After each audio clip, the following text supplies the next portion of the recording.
Uyaqhubeka umntontsiswano phakathi ka-Advocate Busisiwe Mkhwebane namalungu ePhalamende. Ngomsombuluko waveza ungasemethembu usihlalo wekomiti uRichard Jantshi nokuthi uzofaka isicelo sokuba ashenxe emva kwensolo zokuthi uJantshi usotswebhu ANC ePhalamende uPhemi Majodina noba ilungu lePhalamende uThina Jomet Peterson ongasekho bazama ukugwazisa ukuze singaqhubeki isigcawu sika-Advocate Mkhwebane.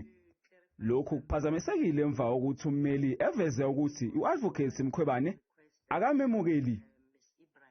She has raised in our correspondence and communication that the state attorney is conflicted in the matter.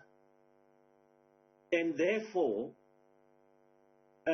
when the state attorney is conflicted, they cannot profess to be acting on her behalf.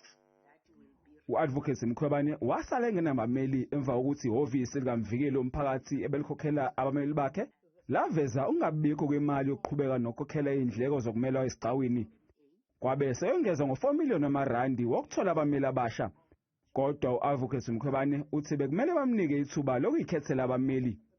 I was expecting them to have the decency of contacting me because they write letters to me or emails and update me that PP, now we are saying to the state attorney, let them proceed. What is your view? We wouldn't be sitting here. uAdvocate Mkhwebane uphinde wachitha isiphakamiso sikasihlalo sokuthi amalungu ePhalamende ashicilele imibuzo ebhalwe phansi ebhekiswe kuMvikeli Womphakathi osamisiwe ngembiko yophenyo lwesi-17 nebusasa